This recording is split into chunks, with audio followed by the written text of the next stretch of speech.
ఇక అంత చిక్కని వ్యాధితో ఉమ్మడి నిజామాబాద్ జిల్లాలో వేలాది కోళ్లు మృత్యువాత పడుతున్నాయి. కోళ్ల మృతితో పౌల్ట్రీ యజమానులు, రైతుల్లో ఆందోళన నెలకొంది. ఉమ్మడి నిజామాబాద్ జిల్లా సరిహద్దుల్లో ప్రత్యేక చెక్ పాయింట్స్ ని ఏర్పాటు చేసి కోళ్ల రవాణాను అరికడుతున్నారు. కోళ్ల మృతిపై ఇప్పటికే శాంపిల్స్ ని సేకరించి హైదరాబాద్ ల్యాబ్ కు పంపించినట్లుగా కామారెడ్డి పశుసంవర్ధక శాఖ జాయింట్ డైరెక్టర్ సంజీవ్ కుమార్ అన్నారు. జిల్లాలో ఇప్పటి వరకు బర్డ్ ఫ్లూ కేసులు నమోదు కాలేదని స్పష్టం చేశారు. అంతు చిక్కని కోళ్ల వ్యాధిపై అప్రమత్తంగా ఉన్నామంటున్న కామారెడ్డి పశుసంవర్ధక శాఖ జాయింట్ డైరెక్టర్ సంజీవ్ కుమార్ తో మా నిజామాబాద్ ప్రతినిధి భూపతి ఫేస్ టు ఫేస్. వ్యాధితో కోళ్లు మృతి చెందుతున్నాయి. ఇటీవల కాలంలో గత కొన్ని రోజులుగా కోళ్లు మృతి చెందిన సంఘటన కామారెడ్డి జిల్లాలో చోటు చేసుకుంటున్నాయి. ఉమ్మడి నిజామాబాద్ జిల్లా వ్యాప్తంగా కూడా కోళ్లు మృతి చెందడంతో ఇటు పౌల్ట్రీ యజమానులు, పౌల్ట్రీ వ్యాపారులు ఆందోళన చెందుతున్న పరిస్థితి నెలకొంది.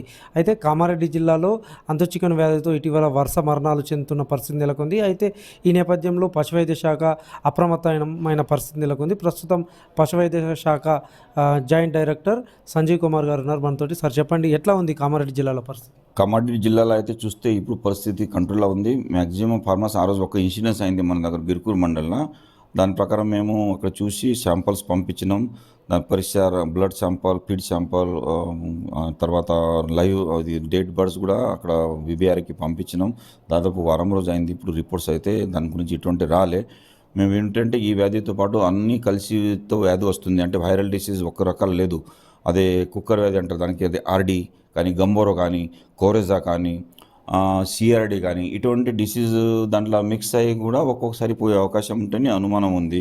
చుట్టుపక్క మేము అట్లా అంతకుముందే మేము చెప్పిన ప్రకారం హెడ్ ఆఫీస్ ఆర్డర్ ప్రకారం మేము చెక్ పోస్ట్ స్టేట్ బార్డర్లో 24/7 మా 3 డాక్టర్స్లు 24/7 విత్ పోలీస్ డిపార్ట్మెంట్ మేము పకడ్బందీగా అక్కడ మూమెంట్. అసలు మహారాష్ట్రలో వచ్చిన వ్యాధి గురించి మాకు తెలిస్తే ముందు నుంచి మేము లాస్ట్ మంత్ నుంచినే 28 నుంచి మేము లేవ్లో ఉన్నాయి కూడా మా సార్ అది మేము డిప్యూట్ చేసినాం. Till it is continue.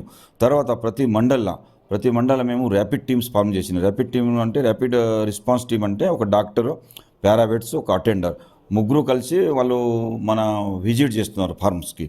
Visit చేసిన తర్వాత ఎక్కడ కానీ మార్టిలిటీ ఉందా, అన్యూజువల్ మార్టిలిటీ ఉందా, ఎక్కడి నుంచి ఫీడ్ వాడుతున్నారా, ఎక్కడి నుంచి కానీ మూమెంట్ అయిందా వెహికల్స్ది, అది వాళ్ళు మా డాక్టర్స్ చూస్తున్నారు. Personally they are visiting. And మేము ఈ రిపోర్ట్స్ కూడా మేము మా హెడ్ ఆఫీస్కి పంపిస్తున్నాం. దాదాపు మేము 70 to 80% దాదాపు ఫామ్ విజిట్ చేసినాం. ఎక్కడ ఇటువంటి అన్యూజువల్ మార్టిలిటీ మాకు కనపడలే. నేను పర్సనల్ నిన్న ఒక 4-5 ఫామ్స్ పోతే ఎస్ఎస్ నగర్ పోయినా, తర్వాత నిన్న బీబీపేట మండల్ పోయినా, దాదాపు 6 నుంచి 7 ఫామ్ నేను చూస్తే 60% వరకు ఎవరు ఉన్నారు బర్డ్స్ వాళ్ళు తీసేసిండు. మ్యాక్సిమం ఫార్మర్స్ అయితే 50 నుంచి 60% వరకు సెట్స్ ఖాళీ ఉన్నాయి. ఇప్పుడు ఉన్నాయి వాళ్ళు చిక్స్ ఎవరి దగ్గర ఉన్నాయి వాళ్ళకి బాగా జాగ్రత్తగా ఉండాలి. డిసిన్ఫెక్టెంట్ వాడాలా, బయోసెక్యూరిటీ మెజర్ పెట్టుకోవాలా, తర్వాత వెహికల్స్ మూవ్మెంట్ చూడాలా. ఎక్కడి నుంచి కానీ బయట నుంచి వెహికల్స్ ఉంటే ఫుడ్ బాత్స్ పెట్టాలా. లోపల పోవాలంటే లేబర్స్ కానీ ఎక్కడి నుంచి కానీ మైగ్రేటెడ్ లేబర్ వస్తే మీరు పెట్టవద్దు, కొత్త లేబర్స్ అని అన్ని జాగ్రత్తలు వాళ్ళకి మా స్టాఫ్ కానీ మా ద్వారా కానీ నేను కానీ పర్సనల్ పోయి మేము చెప్తున్నాం.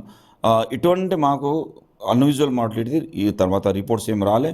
అండ్ ఆల్ ప్రికాషనరీ మెజర్స్ మేము కండక్ట్ చేస్తున్నాం. Till now it is continue. మనం జిల్లా సరిహద్దు ప్రాంతాలకు సంబంధించి కర్ణాటక, మహారాష్ట్ర, ఆంధ్రప్రదేశ్లో బర్డ్ ఫ్లూ సోకిందని ప్రచారం జరుగుతుంది. అదేవిధంగా అలాంటి లక్షణాలు జిల్లాలో ఉన్నాయా? అటువంటి లక్షణాలు అయితే కొన్ని లక్షణాలు అంటే ఆ వ్యాధి లక్షణాలు అనవద్దు. ఎందుకంటే అది ఆ వ్యాధికి వచ్చిన లక్షణాలు వేరే డిస్ట్రిక్ట్స్లో కూడా ఉంటుంది. కాబట్టి మనం అంటిల్ అండ్ అన్లెస్ మనకి ల్యాబ్ రిపోర్ట్ వస్తేనే మనం చెప్పగలుగుతాం. మన స్టేట్లో అయితే ఇప్పటివరకు ఇక్కడ డిక్లేర్ కాలేదు. తర్వాత చెప్పాలంటే మహారాష్ట్ర నుంచి కూడా ఒక మహారాష్ట్రలో నాందేడ్ పక్క ఉంది కాబట్టి అక్కడ డిక్లేర్ అయింది అంటున్నారు.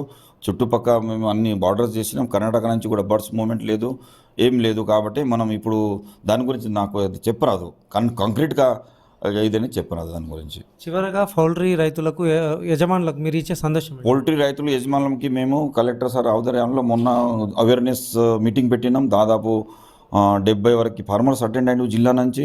తర్వాత మేము మండల్ లెవెల్లో కూడా అవేర్నెస్ మీటింగ్ పెడుతున్నాం. మండల్ లెవెల్లో కూడా మా డాక్టర్స్ పిలిపించుకొని వాళ్ళ దగ్గర పోయి మాట్లాడుతున్నారు. ఏం చెప్తున్నంటే వాళ్ళకి అవేర్నెస్ గురించి అంటే ఇదే డిస్ఇన్ఫెక్షన్ ఉన్నాయి చిక్స్ మంచి. తర్వాత ఇప్పుడు ఎండాకాలం వస్తుంది. ఇలా సెకండ్ రీజన్ అంటే సడన్ టెంపరేచర్ కూడా చేంజ్ అయింది కదా. ఆ టెంపరేచర్ చేంజ్ అయితే కూడా కొంచెం వెయిట్ ఉన్న బర్డ్స్కి ఎఫెక్ట్ పడుతుంది, చనిపోయే అవకాశం ఉంది. కానీ రైతులకు ఏం చెప్తున్నంటే ఇప్పుడు వాళ్ళు అది ఉంటుంది కదా, గడ్డి ఉంటుంది కదా, కొంచెం గడ్డి వేసేసి దాని మీద నీళ్ళు చాలా ప్రోగ్రెస్ వాళ్ళు పెడుతున్నారు. బట్ ఇది ఎండాకాలంలో కూడా ప్రికాషన్స్ మనం హిట్ స్ట్రెస్కి కూడా ప్రికాషన్ తీసుకోవాలని చెప్తున్నాం. డిస్ఇన్ఫెక్షన్ చేయాలని చెప్తున్నాం. సపోర్టివ్గా ఇమ్యూని బూస్టర్స్ వాడాలని చెప్తున్నాం. వాళ్ళు వాడుతున్నారు. తర్వాత మ్యాక్సిమం ఇక్కడ 70 to 80% ఇంటిగ్రేషన్ ఫార్మింగ్ ఉంది. ఇంటిగ్రేషన్ ఫార్మింగ్ అంటే వాళ్ళే లిఫ్ట్ చేస్తున్నారు, వాళ్ళే సప్లై చేస్తున్నారు. కాబట్టి వాళ్ళు కూడా సూపర్వైజర్, వాళ్ళ డాక్టర్స్ కూడా పర్యవేక్షణలో ఉన్నారు. మాతో పాటు వాళ్ళు కూడా గైడ్ చేస్తున్నారు. ఇదే మేము చర్య తీసుకుంటాం మా జిల్లా ద్వారా. ఇప్పటి వరకు జిల్లాలో బర్డ్ ఫ్లూకు సంబంధించి ఎలాంటి కేసులు నమోదు కాలేదు.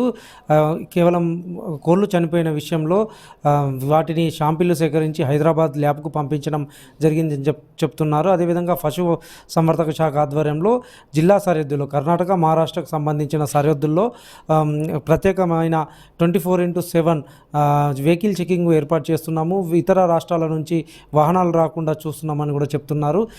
పౌల్ట్రీ రైతులకు ఇప్పటికీ అవేర్నెస్ క్యాంపు కూడా ఏర్పాటు చేసి వారికి అవగాహన కల్పించడం జరిగిందని జాయింట్ డైరెక్టర్ సంజయ్ కుమార్ చెప్తున్న పరిస్థితి. కెమెరా పర్సన్ కళ్యాణ్తో భూపతి, HM టీవీ, కామారెడ్డి.